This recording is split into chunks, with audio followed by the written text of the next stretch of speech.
Hey guys, I genuinely appreciate all the questions in the comments. The response was overwhelming. I definitely was not expecting that, but I thought I'd try and address one of the major questions that I saw in the comments, and that was why did I decide to take the move from the UK to Canada? And for me, that was pretty simple.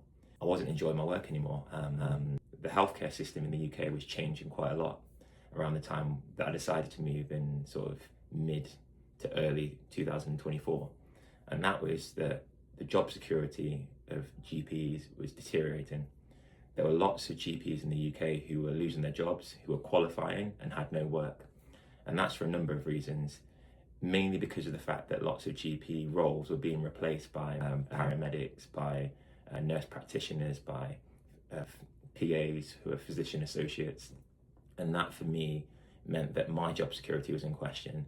And being a locum slash contracted GP working in different clinics, I thought to myself, I don't want to be in a situation within which they would tell me, okay, we appreciate what you're doing, but we don't necessarily need you anymore. So I would always been trying to explore my options. And for me, it was one of three places. So it was Canada, it was Australia, and it was the States.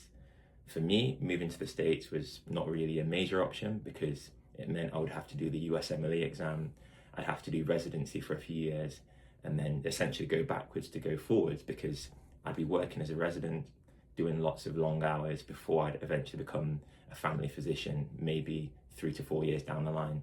Australia and Canada both provided options to directly practice as a family physician straight away. No exams because of the fact they recognised the UK qualifications, and that was major to me. So I thought that Canada would be a better option because Australia, even though it's a lovely country, it's just too far. And obviously, being so close with my friends and family back home and my parents, it meant that having to fly the amount of hours from Australia back to the UK was just a no-brainer. I couldn't do it.